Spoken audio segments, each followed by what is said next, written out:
Hi, my name's Tyson James and we're going for broke. In today's podcast, I really want to talk about taking back the control.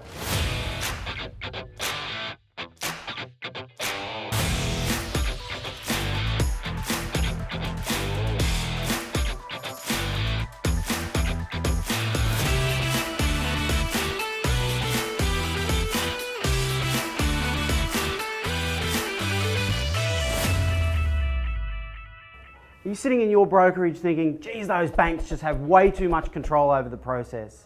They still dominate the language and the perception that going to the bank is cheaper. It's frustrating. You're trying to grow your brokerage, but clients still believe that walking into a bank branch is in their best interest.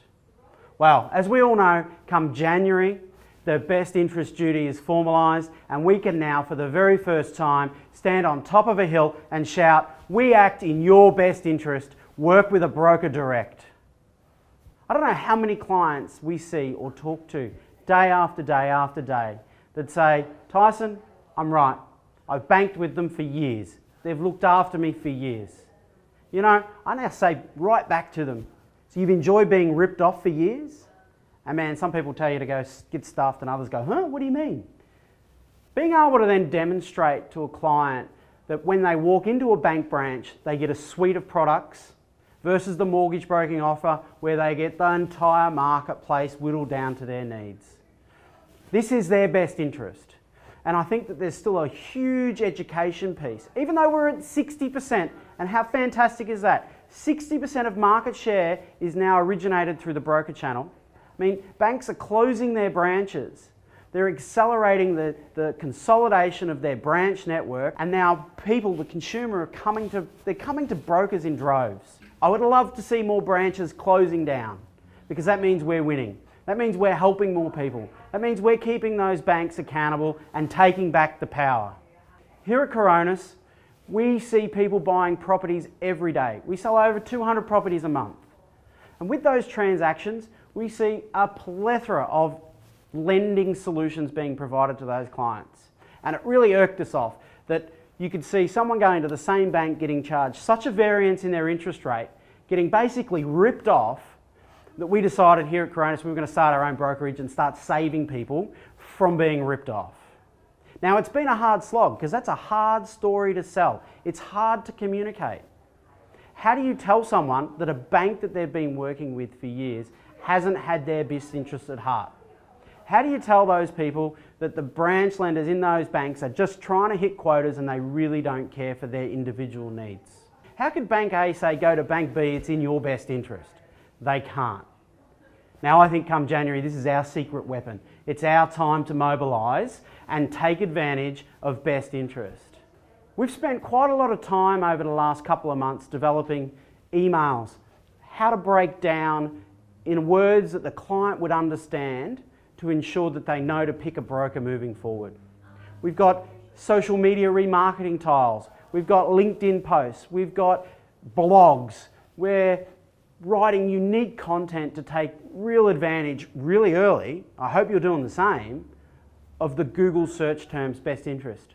Because everyone's going to be using it. Clients, consumers, they're going to get confused. They're going to want to know what does that mean for them. And they're going to start searching those terms. And unless you move quick, you're going to be paying top dollar for those search terms.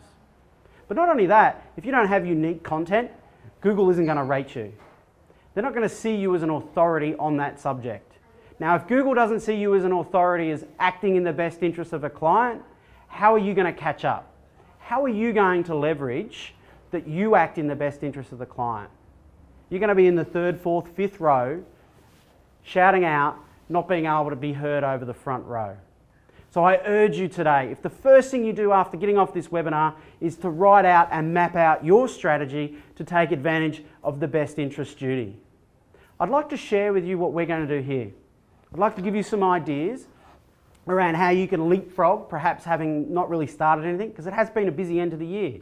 I know here we're swamped. The market is running hot. It's out of control, and when it gets out of control, it means you can't work on the business, you get busy working in the business. If you could spend a day, maybe 8 hours max, on mapping out your strategy on how to leverage this so you don't end up in the fifth or sixth row, you will have a cracking 2021. So let's dive into it a little bit. Let's have a think. How do you take advantage of a strategy that we've already developed? Pretty simple, right? I'll just run you through it and you can replicate it. Have you got a database? Who on that database is yet to use you? Start siloing down the opportunities that exist within your existing database. Map out an email. Doesn't need to be a huge email. 15, 16 word introduction. How the industry is shifting. Brokers now act in your best interest. I'd love to help you review your lending options to ensure that you get a loan that is in your best interest in 2021. Click the link below, schedule a time, and let's chat to make sure we get the home loan that meets your needs. Pretty simple script, right? Go word for word, put it into an email, send it out to your database. Okay? You've got to start educating. You've got to become the authority, and you've got to be proud about the fact that you now, legislatively, act in the best interest of the clients. I know we've always done it, but now we've got a framework where we can articulate it, and we don't have to fear the repercussions of going up against those big high street banks and being repressed again for saying it. The next step, what happens when someone opens that email? You know, it's pretty spooky these days. You can have someone, you can get all the analytics and the insights around who opens, who clicks, who forwards. I mean, it's pretty scary. I mean, I wouldn't suggest calling up a client and saying, I see you opened my email and forwarded it. That could be a bit too spooky. But at least it helps you prioritise who's going to help you boost your business and get you further to where you want to be in 2021. Those people that open it, that might not be ready, you call them, they're still on holidays. It's really important that you have a system and a structure around how you're going to nurture those people until they're ready. So the next step is, after an email, they've got to go into a social media campaign. You've got to be remarketing to these people in their Facebook feeds, on their LinkedIn accounts, in their Instagram, all of these places that people are going to live in their social world over the next 4 to 5 weeks. It's a captive market. People are going to go home, they're going to sit on the couch, they're going to start scrolling. They're not going to work, they're doing more scrolling than ever, and if you're not appearing in that newsfeed, well, I'm sorry, you're going to miss out. But the beautiful part about having sent that email first, it tells you where to spend your money. You don't need a big budget, okay? You've just got to build an initial audience and remarket to them 2-3 times a day. Saturate them. I don't know if you've heard about that whole blue Lamborghini concept. You want to buy a blue Lamborghini and all of a sudden all you see is blue Lamborghinis everywhere. You read about mortgages, you read about home loans, you're wanting to refinance, you're wanting to get a new home. All of a sudden you just start seeing marketing, it's at the forefront. But if you're not producing that content to sit at the forefront, that opportunity is going to be missed. So I'd suggest just simple tiles. What's wrong with saying January 2021, brokers now act in your best interest? Best interest by brokers for borrowers. Best interest for borrowers by brokers. That's a pretty powerful statement. That's just some words on a social media tile, on a post. Maybe write a little blog. Something a little bit more wordy that's going to be digested is probably good for LinkedIn. They're a bit more academic. They're going to sit down, they're going to digest that information, link it through to a few posts. You could be a real authority and go back to the government websites where they now refer to what bid is and how it works. Don't forget to have a call to action in there to get them to come through and work with you. These little things, these little gems, it doesn't take long to create and produce and to publish, but if you're not doing it, like I said, you're going to get left behind. So we've spoken about an EDM. We've spoken about how to get the analytics from an EDM. Using programs like ActivePipe, ActiveCampaign. There's so many different MailChimp. All those different products out there will all provide you with that insight to be able to go and grow your business.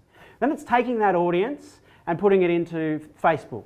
Facebook and Instagram. If you're only going to do one, do that. It connects together. It's so easy to do. Even I can do it without a team. It's so easy to do, to get an audience built, put in a budget, and away you go.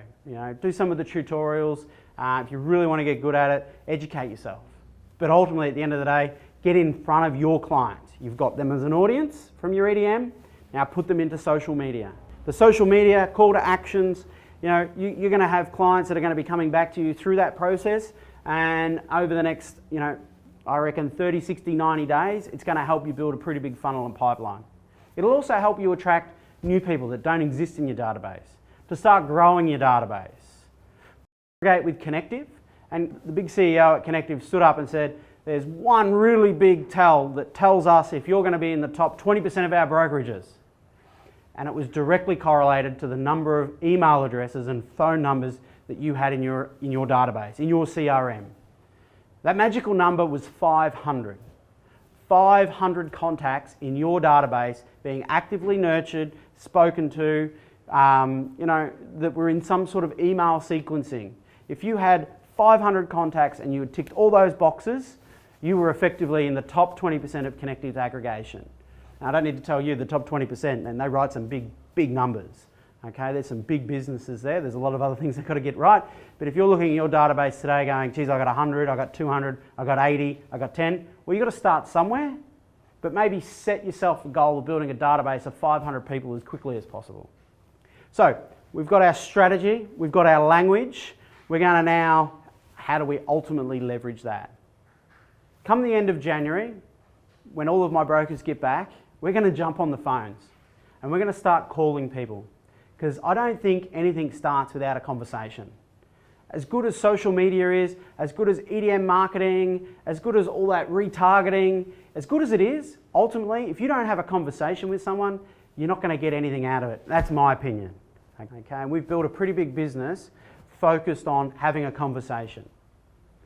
So we'll be making all of those calls come the end of January as people go back to work, kids go back to school, life returns to sort of the normal, and we'll be seeking to set appointments. Now, the really exciting part about all of this is we've projected that we're going to be setting 10 to 15 appointments from this activity a day. So we're going to really accelerate our 2021. We're not leaving it to chance. We're going to deliberately action strategy that we've established now to ensure that we win 2021. Now look, what I'd love to do here in today's webinar is offer you the opportunity to click the link below. I'd love to have a chat with you, perhaps go through some of these strategies a little bit further. Perhaps post this webinar, we'll send you through that initial email. So all you've got to do is copy and paste and put it into your database. You'll have to come up with the social media tiles and set those up. That's too hard for me to do from a one-to-many type aspect. But I think that one of the biggest lessons that I've learned over the last 7 years of working in mortgage broking and having attended a lot of professional development and a lot of conferences and having had a lot of brokers that are in the business that have been successful, it all comes down to whether or not you are prepared to make the actions, whether or not you are prepared to implement this. And I think that there's no better time than now, given that we can officially go to market, take back control from the banks and say, we act in your best interest. Work with me today. There is no better value proposition. Once again, I'd love to help you. If you are someone that's wanting to grow your business and take it to the next level, I'd love to have a chat. Click the link below, book some time. We'd love to sit down and go through that with you. Thank you for tuning in, and I hope you enjoyed today's episode. I'd love to talk with you more about amazing opportunities waiting for you. I'm currently looking for rock stars to join the team, and if you're interested in taking your career to the next level, I'd love to have a chat. Let me know by clicking the link below. Thank you. Don't forget to tune in to our next episode.